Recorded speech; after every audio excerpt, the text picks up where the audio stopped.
Big pass லைவ்ல ஒரு பக்கம் சிறையில இருந்து விடுவிக்கப்பட்ட கானா வினோத் மற்றும் சாண்ட்ரா. இதுல கானா வினோத்துக்கு நடந்த அநியாயம் 4 வாரம் அவர் ஜெயிலுக்கு போயிருக்காரு. அதுல 2 வாரம் கிட்டத்தட்ட 2-3 வாரமா அவர் அநியாயமா தான் ஜெயிலுக்கு போயிருக்கார். அந்த ஒரு உண்மைத்தன்மை இன்னைக்கு ரிவீல் ஆயிருக்கு. நேத்து நைட் வந்து ஆதரி தான் இதை பிளான் பண்ணாங்க. அந்த கேங் பிளான் பண்ணி கானா வினோத் எப்படி ஒஸ்ட் பெர்ஃபார்மர் போனாங்க, கனி விக்ரம் இவங்க எல்லாம் இன்வால்வ் ஆனாங்க அப்படின்ற மாதிரி போட்டு அடின்னு நிறைய பேர் அடிச்சுட்டு இருந்தீங்க.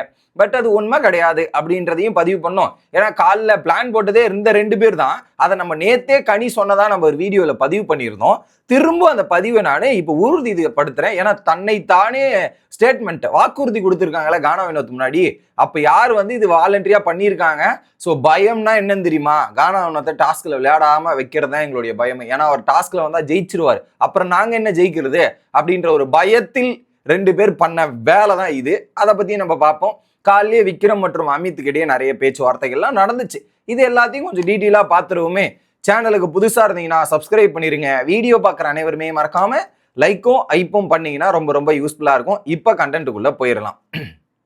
காலைல பார்வதி வந்து கானா வினோத் மற்றும் யார்கிட்ட இவங்க கிட்ட பேசிட்டு இருந்தாங்க, சாண்ட்ரா கிட்ட பேசிட்டு இருக்கும்போது பார்த்தீங்கன்னா இந்த டாப் 5க்கான டிஸ்கஷன் 100 நாள் டிராவல் ஆகுறது இந்த மாதிரி டிஸ்கஷன் போயிட்டு இருக்கு.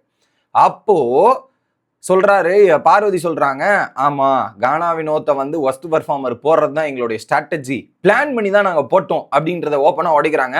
அப்பதானே வந்து ஆல்ரெடி அவருக்கு ஒரு வாட்டி கேப்டன்சி வாய்ப்பு கிடைச்சிச்சு, இதெல்லாம் கிடைச்சிச்சு, திரும்ப எதுக்கு வரணும், அதனால நாங்க பயன்படுத்திக்கிறோம், ஒஸ்ட்ல போனா வர முடியாதுன்றதுக்காக நாங்க பயன்படுத்திக்கிறோம் அப்படின்ற மாதிரி நாங்க பிளான் பண்ணி தான் செஞ்சோம். அடிப்பாவி, இப்ப ஏன்டி இது சொல்ற? நானும் ஆதிரையை தான் பிளான் பண்ணோம். ஆதிரை வந்து உள்ள போய் நேற்று சொல்லிட்டா, அவன் நேற்று அதை சொல்லாம இருந்திருந்தா நாங்க 2 பேரும் மூடி மடைச்சிருப்போம். ஸோ அங்க சொன்னதால நானும் இங்க சொல்றேன்ற மாதிரி. ஸோ இதை வந்து எப்படின்னா ஆதிரை தான் இனிஷியேட் பண்ணாங்களாம், பார்வதியும் இது பண்ணாங்களாம். ஆதிரை இனிஷியேட் பண்ணா பார்வதிக்கு புத்தி எங்க போச்சு? பார்வதி தான் கேமர் ஆச்சு. கேமருக்கு என்ன பண்ணாங்க? கேமருக்கும் சாதகமா வேணும். நானும் கானா வினோத் வந்து ரொம்ப ஸ்ட்ராங் பிளேயர், நம்மளும் ஒரு சுயநலவாதி இல்லையா? பார்வதி தான் சுயநலவாதி என்ற நபர்.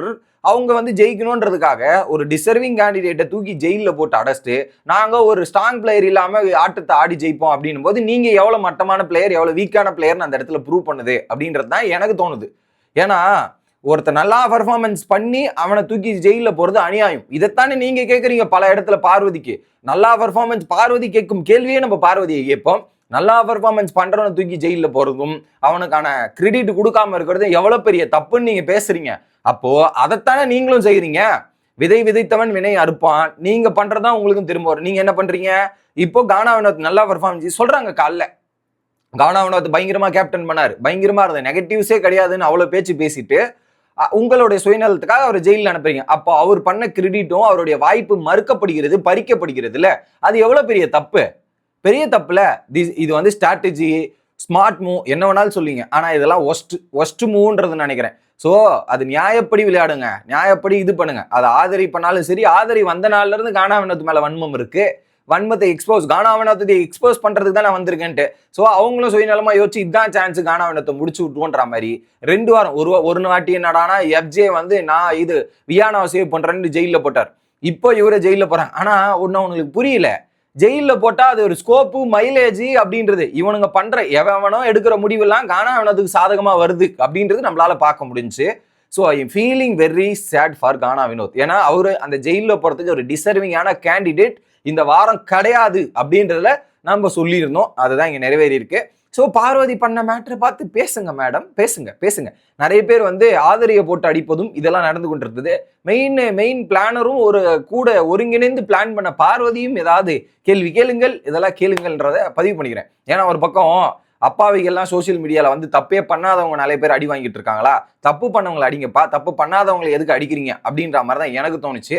ஸோ அதுக்கு தான் இங்கே சிம்பிள் ஜஸ்ட் சேயிங். ஓகே, அடுத்து இந்த ஒரு டாபிக் பேசிட்டு இருக்கும்போது தான் கானா வினோத்தையும் சாண்ட்ராவையும் வந்து சிறையில இருந்து வெளியே விடுவித்தார்கள். அதில் கானா வினோத் பாவம் அவர் ஃபீல் பண்ணிட்டு தான் நேத்தே ஃபீல் பண்ணி தான் பேசினாரு. எவனோ கூட்டு சதி செஞ்சு அதில் சொன்னார்ல, கானா வினோத் கேப்டன் ஆகக்கூடாதுன்றத கூட்டு சதியில தான் பண்ணாங்கன்ட்டு. அதை தான் இங்கே இன்டென்ஷனலா தெரியுது. இதுல யார் எப்படியாப்பட்டவங்கன்னு கானா வினோத்துக்கு புரிஞ்சிருக்கும்னு நினைக்கிறேன். நேற்று அவர் கேமரா முன்னாடி போய் பதிவு பண்ணாரு. அவர் நினைச்சது வேற ஒருத்தவங்க, ஆனா கூட இருக்கிற பார்வதி பண்ணோன்னு அவர் ஒருபொழுதும் நினைச்சது இல்லை. கடைசியில பார்வதியும் அதை பண்ணிட்டாங்கன்றதுதான் பாயிண்ட் ஹைலைட் ஆகுதா? சூப்பர் அப்படின்ற மாதிரி கானா வினோத் புரிஞ்சுக்கிட்டார். ஓகேவா? அடுத்து லைவ்ல என்ன நடந்துச்சு அப்படின்றது பாத்தீங்கன்னா, நம்ம விக்ரம் இருக்கார்ல, விக்ரம் மற்றும் அமித் காலையே நான் தூங்கி எழுந்து ஆன் பண்ற லைவ உட்காந்து பேசுன்னு பேசிட்டு இருக்காங்க. அப்ப என்ன சொல்றாருன்னா, எனக்கு வந்து ரொம்ப கஷ்டமாயிருச்சு. என் வாழ்க்கையிலேயே ஒஸ்ட் எக்ஸ்பீரியன்ஸ் எதுன்னா, விஜேஎஸ் திட்ட ஆடியன்ஸ் கைத்தட்ட அந்த ஒரு வந்து எனக்கு ரொம்ப ஒஸ்டா இருக்குங்க. அதை வந்து என்னால் அக்செப்ட் பண்ணி ஏத்துக்கவே முடியல. அதுல இருந்து கடந்து வர முடியல அப்படின்ற ஒரு விஷயத்த சொல்றாரு. யாருக்கா இருந்தாலும் அந்த துக்கம் இருக்கத்தானே செய்யும். ஏன்னா எல்லாரும் முன்னாடி நம்ம திட்டு வாங்குறோம். அதை எல்லா மக்களும் வந்து கைத்தட்டி சிரிச்சு ரசிக்கும் போது கடுப்பு ஆக தானே செய்யும். அந்த கடுப்பு என்னால பார்க்க முடிஞ்சு அவர் பதிவு பண்ணதை பார்க்கும்போது ஓகே விடுங்க, அவர் நல்ல பிள்ளையாவே வளர்ந்து வந்திருக்காரு. இது எல்லாரும் முடியும் வாங்கும்போது அந்த ஒரு ஃபீல் இருக்கும். அதான் சொல்றாரு, அது ஒரு எக்ஸ்பீரியன்ஸ் ப்ரோ, கத்துங்க, ஒன்றும் பிரச்சனை கிடையாது, எக்ஸ்பீரியன்ஸ் தான் அப்படின்ன மாதிரி அவர் ஒரு பக்கம். அடுத்து விக்ரம் வந்து என்ன சொல்றாருன்னா, இன்னைக்கு நேற்று வந்து எஃப்ஜே பேசினதெல்லாம் எனக்கு உடன்பாடு இல்லை, உத்தமனான்னு கேட்கறான். அதுக்கப்புறம் வந்து நாடகன்றான். அதுக்கப்புறம் இந்த நீ இந்த கம்யூனி அந்த பணத்தை பத்தி பேச உனக்கு என்னப்பா வெளியே இதெல்லாம் இருக்கு, இதெல்லாம் கம்பேர் பண்ணி பேசுறான், இதெல்லாம் ரொம்ப தப்பா இருக்குது. ஐ மீன் அந்த இந்த வீடை பொறுத்தவரையும் ஆளாரு ஈக்குவல் மக்களே. அதுல இந்த சொத்தை பத்தி பேசுறது இதை பத்தி பேசுறதுலாம் கிடையாது. இந்த வீட்டுல ஈக்குவல்னு எல்லாம் சொல்றீங்களே, அவன் செட்டிலா இருக்கான் செட்டிலாம இருக்கான். இந்த வீட்டுக்குள்ள வரும்போது ஜீரோ தான். அந்த ஜீரோல இருந்து நீ எப்படி ஸ்டார்ட் பண்றன்றது தான் கேம். வீட்டுக்கு வெளில நீங்க எப்படி வேணாலும் வச்சுங்க, அது வீட்டுக்குள்ள எடுத்துன்னு வந்து எனக்கு தப்பா தெரியுது. It is not acceptable. அந்த ஒரு பாயிண்ட்ல நான் எஃப்ஜே சொன்னதுல முரண்படுகிறேன் ஐயா. ஓகே, அதை பத்தியும் பேசி அவன் பேசுறதுல எனக்கு இம்மெச்சூரிட்டியா இருக்கு. பட் அவங்க கோவப்படுறதுல ஒரு நியாயம் இருக்கு. நான் பண்ணது தப்பு தான், அதுக்கான கான்சிக்வன்ஸை நான் ஃபேஸ் பண்ண போறேன், அது ஓகே. அதுக்குன்ட்டு இவர் சொல்றது எல்லாத்தையும் நான் அக்செப்ட் பண்ணி ஏத்துக்கிறேன், இதெல்லாம் பண்றேன் அப்படின்றதெல்லாம் என்னால ஒத்துக்க முடியாது அப்படின்றத சொல்றாரு. உடனே அமித் என்ன சொல்றாரு, ப்ரோ புரியுது, நீங்க பண்ண தப்ப உணர்ந்துட்டீங்க அப்படின்றது என்னால புரிஞ்சுக்க முடியுது. ஸோ நீங்க என்ன வீக்கெண்ட்ல போய் பேசுவாங்க, இதெல்லாம் பண்ணுவாங்க, அதுக்கேற்ற மாதிரி பார்த்துருவாங்க. ஸோ அந்த கேட்டகரியில பார்த்தீங்கன்னா அட்ரஸ் செய்வாங்க, பார்த்துக்கிறேன் நான். விக்ரம் என்ன பண்ண போறான், வீக்கெண்ட்ல போயிட்டு கை கட்டினு சாரி சார் அப்படின்ற மாதிரி நின்று போறாரு. வேற என்ன பண்ண போறாரு, இதுதான் விக்ரமுக்கு வேலை. ஓகே, அடுத்து விக்ரம் சொல்றாரு, நான் ஜென்ரலா சாரி சொல்லிடுவேன், ஆனா நான் சாரின்றது வந்து தப்பு செஞ்சு அது தப்பு உணர்ந்துதான் சொல்லுவேன், சும்மா சொல்லணும் கேட்கணுன்றதுக்காகலாம் நான் பண்ண மாட்டேன். ஆனா நான் இது ஜென்ரலாவே எனக்கு ஒரு ஃபீலிங் ஆச்சு, அந்த ஃபீலிங்ஸை வச்சுதான் நான் சொன்னேன்றதையும் சொல்றாரு.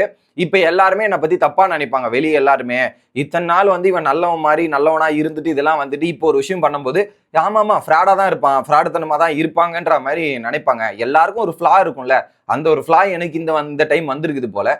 சரி ஓகே அப்படின்றது எல்லாத்தையும் தெரிஞ்சுக்கிறதுக்கு தானே இங்க வந்திருக்கோம், பரவாயில்ல பிரச்சனையே கிடையாது அப்படின்றத சொல்லி முடிக்கிறாங்க. அடுத்து அந்த லிவிங் ஏரியால அரோரா கூட சண்டை போட்டாங்களே, அதெல்லாமே அவன் கத்தி இந்த இதெல்லாம் பண்றதெல்லாம் ஒரு மாதிரி இருக்குது. அதுவும் வாண்டடா தான் வந்து வாண்டடா வந்து அரோரா கிட்ட சண்டை போட்டு இதெல்லாம் பண்ணது நம்மளால பார்க்க முடிஞ்சுதுன்ற மாதிரி நெடுநீர கான்வர்சேஷன். கிட்டத்தட்ட அது மோர் தென் 1 மணி நேரம் 1.5 ஹவர்ஸ்க்கு மேல போகல மக்களே. நான் அது வாய்ஸ் மட்டும் என் காதுல ஓடுது, கேட்குது, ஏன்னா நான் தூங்கிட்டு இருந்தேன். நல்லா எழுந்து பார்த்தா நிறுத்தலையடா நீங்க அப்படின்னும் போது எழுந்து பார்க்கும் போது கொஞ்சம் காதுல கேட்ட விஷயங்களை உங்ககிட்ட கன்வே பண்ணிடுறேன். ஸோ அடுத்த வீடியோல வந்து சந்திக்கிறேன். Bye guys.